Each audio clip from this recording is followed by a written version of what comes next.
In 204 BCE, General Han Xing led 30,000 new recruits into hostile terrain to fight an enemy 6 times their size. His victory was one of a series of successful campaigns that led to the establishment of the Han Dynasty. At the time, Han Xing knew that he couldn't quite rely on the newbie soldiers. He needed a way to galvanize his troops so that every one of them would fight for his own life. And because he was fighting in enemy territory, he had to do it quickly before his supply route was cut. He sent 2,000 cavalrymen on a secret mission and then ordered his men to set up camp next to a river. His enemy laughed at his choice of location because the accepted strategy at the time strongly advised against staying too close to a river. When Han Xing started his attack, his forces were soon pushed back, even though his opponent had unleashed merely half of their strength. Han Xing's soldiers fled the battlefield, abandoning valuables, food, and weapons along the way.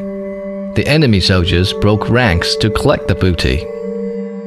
Meanwhile, Han Xing's soldiers arrived at the riverside camp and realized there was nowhere to run or hide. They fell into a tough defensive line because it was the only way they'd survive. The enemy called in the other half of their troops, hoping to break the stalemate. It was then that Han Xing's hidden cavalrymen rode into the enemy encampment and replaced all of the enemy's flags with their own. The enemy, seeing as their base had been overrun, lost the will to fight and was decimated by Han Xing's forces, which attacked them from both sides. This victory, along with many others, made Han Xing one of the best commanders in history.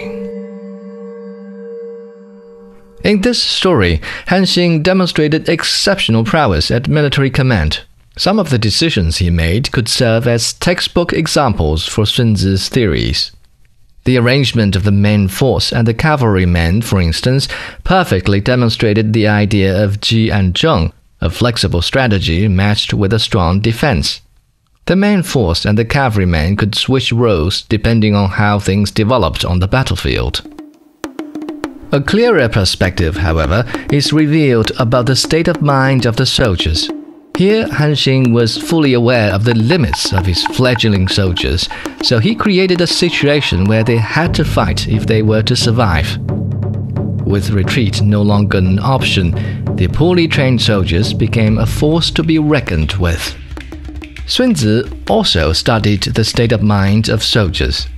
He noticed that they tend to grow stronger in solidarity as they venture deeper into enemy territory. When they are surrounded, they offer an obstinate resistance. When they are given no choice, they put up the toughest of fights. And in moments of desperation, they take to orders like thunder follows lightning. But this practice of driving the soldiers to the verge of desperation appears to challenge everything Sun Tzu laid out in previous chapters. What happened to the cautious master of strategies who advocated flexible tactics based on a solid defense? If soldiers in dire straits can somehow gain a stunning boost in morale and achieve victory against impossible odds, why bother convening pre-war council meetings, comparing strengths and weaknesses, drafting war plans, and carefully training the troops? Does this mean that the best approach might be to lead one's soldiers straight to the enemy base and let them wreak as much havoc as possible? Well, no, it doesn't work that way.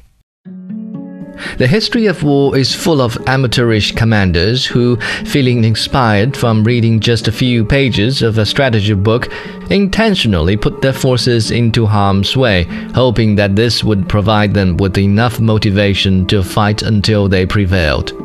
More often than not, the results were not what they expected. This approach is like doubling down on a lottery, where the rewards were desertion, mutiny, or total annihilation. This is largely because they missed out on an essential ingredient.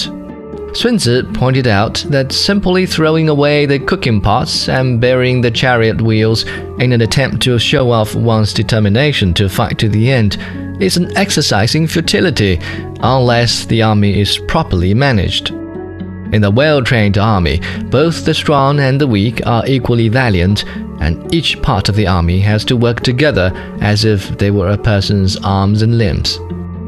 Successful military management requires both trust in the commander and fear for the discipline. Fear for the discipline is easy to achieve, but trust is not so easy to come by.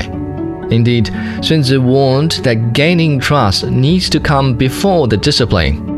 If you punish the soldiers before you have their trust, they will not be subordinate, and you won't be able to effectively command them. Many generals go the extra mile to win the trust of their soldiers.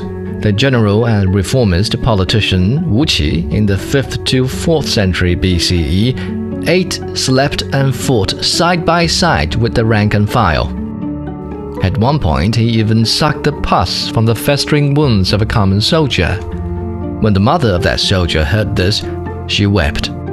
People thought she was moved to tears by the general's kindness, but she said, "I am weeping for my son. Not long ago, General Wu sucked on the wound of my husband. As a result, that simple wit fought hard and died for him on the battlefield. Now the general is being so nice to my son. I bet the poor kid will end up fighting and dying for the general just like his father. There's nothing I can do save cry for my son, who is already lost to me." There is a certain level of hypocrisy in Sun Tzu's management theories, which have been followed by many other generals in history. On the one hand, he stressed the importance of commanders winning the trust of their troops. On the other hand, he wanted commanders to be cloak and dagger about their strategies. Different segments of the troops must be given separate orders, and none of them is supposed to know the whole picture of the strategy. In fact, Sun Tzu went so far as to suggest that a commander should keep his officers and soldiers in the dark, vary their tactics, and move from one campground to another so that no one catches on to their real intentions. We still see a similar practice of compartmentalization by secretive organizations in TV dramas, but exactly how effective it is against modern spies and their big data analysis tools, that's a question Sun Tzu didn't have to worry about. Speaking of spies, we come very close to the end of the art of war. In the last 2 chapters, Sun Tzu talked about attacking by fire and the use of spies. So next up, we'll see how these special tactics played a role in the history of war.